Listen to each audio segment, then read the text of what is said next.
मित्रांनो, बच्चू कडूंचा महा एल्गार मोर्चा शेतकऱ्यांचा चांगल्या प्रकारे यशस्वी होतो आहे. आणि बच्चू कडू साहेबांची आणि शेतकऱ्यांची मेन मागणी अशी आहे की शेतकरी कर्जमाफी. तर आम्हाला माफी नको आहे किंवा आम्हाला भीक नको आहे, आम्हाला कर्जमुक्ती हवी. कर्जमुक्ती, शेतकरी हा कर्जमुक्त झाला पाहिजे. आणि ते कर्जमुक्त नाही झालं पाहिजे तर असं काहीतरी सरकारने नियोजन करा की ज्यामुळे शेतकऱ्याला भविष्यात कर्ज घ्यायची गरज नाही पडली पाहिजे आणि कर्जमाफी मागण्याची गरज नाही पडली. त्याकरता पिकाला शेतकऱ्याला तुम्ही हमी भाव जर दिला, तर कांद्याला 1-2 हजार रुपये हमी भाव कंटिन्यू केला, त्यानंतर सोयाबीनला 7 ते 8 हजार रुपये भाव दिला, कापसाला 8 ते 10 हजार रुपये भाव करून दिला, बाकीचे जे पण पीक आहे गहू झालं, ज्वारी, बाजरी, या पिकांना हमी भाव जर दिला, तर मी खोटं नाही सांगत, मी शेतकरी म्हणून, शेतकऱ्याचा मुलगा म्हणून, की शेतकऱ्यांना परत आयुष्यात या सरकारपुढे हात पसरायची गरजच नाही आहे. तुम्ही बाहेर राज्यातून कांदा आयात करत्या, भारतातून कांदा निर्यात करत नाही, त्याच्यामुळे काय होतं, इथल्या कांद्याला भाव वाढत नाही. सर्वसामान्य जे नोकरदार वर्ग आहे त्यांचे कांद्याचे भाव वाढू नये, त्यांचे याचे भाव वाढू नये म्हणून शेतकऱ्याचं मरण होतं दरवेळेस. कांद्याचा भाव वाढायला लागला, पाकिस्तान, बांगलादेश, इकून तिकून हे कांदे आयात करता किंवा इतर राज्यातून कांदे आयात करता.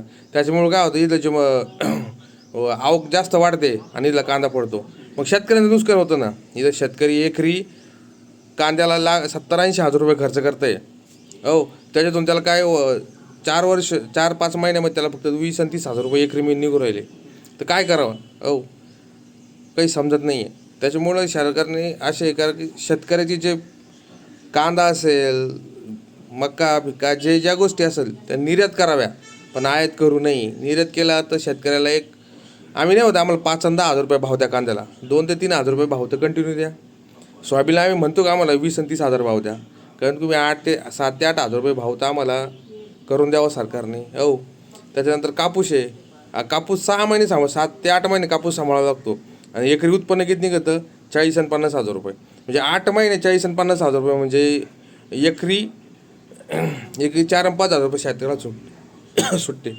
शेतकऱ्यांची काही इच्छा अपेक्षा आहे की नाही आहे? शेतकऱ्यांना काही घरं बांधायची नाही का? शेतकऱ्यांना काही त्यांची मुलं शिकवायची नाही का? त्यांना आर्थिक स्थैर्य भेटलं पाहिजे की नाही पाहिजे?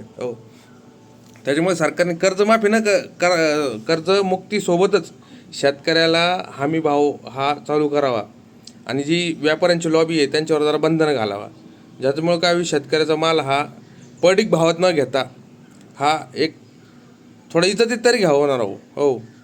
700 आणि 800 रुपये कांदा, 10 आणि 5 रुपये टमाटे, 3 आणि 3.5 हजार रुपये सोयाबीन, 4 आणि 5 हजार रुपये कापूस.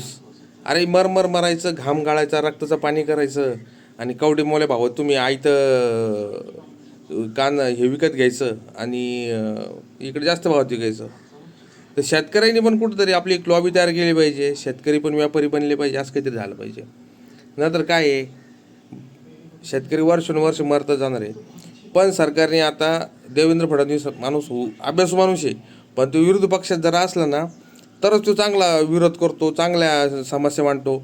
पण मुख्यमंत्री झाल्यानंतर काय होतं काही त्या माणसाला, काय होतं काही, तो माणूस हातपायच गाळून टाकतो, निर्णयच घेत नाही, बोलतो ते करीतच नाही. नाही तो विरोधी पक्ष नेता असताना एवढा भारी बोलतो, हे करा ते करा, आणि समोरच्याला घाम पडतो, डायरेक्ट घाम.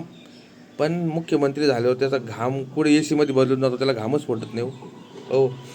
भाजीपाल्याला भाव नाही, काय इलाज भाव नाही.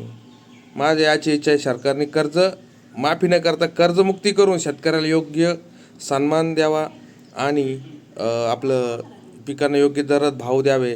त्याच्यामुळे शेतकऱ्याला श्रीमंत नाही व्हायचं, पण 2 भाकरी स्वतःच्या खावात, मुलाबाळांची शिक्षण व्हावा, लग्न व्हावा, थोडंफार चांगलं घर बांधावा. आज आमचं 70 ते 80% शेतकरी अजूनही पत्र्याच्या घरात राहतोय. फक्त जे तुम्ही बघताय पश्चिम महाराष्ट्रात पाटपाणी ते असल्यामुळे जरा त्यांना जरा त्यांच्या तिकडे जर बंगले दिसते. पण तुम्ही मराठवाडा, विदर्भ या भागात जर जाशाल, जिथं त्यांना आत्ता शिकवत तर ती बंगले दिसून राहिले औरंगाबाद भागात तिकडे, का की त्यांना याचे पैसे भेटले, कशाचे? समृद्धी महामार्ग गेले, शेती विकून त्यांना पैसे भेटले, जाऊ बंगले चालू झाले. अजून मराठवाड्यात झालं काही सिंचनाचे काही प्रकल्प नाही आहे, दुष्काळ तर दुष्काळाचे वर्षानुवर्ष, विदर्भात वर्षानुवर्ष दुष्काळाचे. फक्त इंग्रजांनी करून ठेवलेली चांगल्या गोष्टी, पाटबंधारे बांधून ठेवले इंग्रजांच्या काळामध्ये, त्याच्यामुळे पश्चिम महाराष्ट्राला सुखी. अशी योजना काहीतरी सरकारने राबवावी की ज्यामुळे मराठवाडा झालं आणि विदर्भ झालं या शेतकऱ्यांना शेतीसाठी पूरक पाणी मिळावं, उत्पन्न चांगलं निघावं, असं काहीतरी योजना करावं. नाहीतर उगाच बोलबच्चन टाकायचं, आम्ही इतके करोड दिले आणि तितके करोड दिले. उगाच असं काही करू नका आणि सरकारचा शेतकऱ्याचा सन्मान करा आणि योग्य ते हमी भाव द्यावा, अशी आमची सरकारपुढं इच्छा आहे.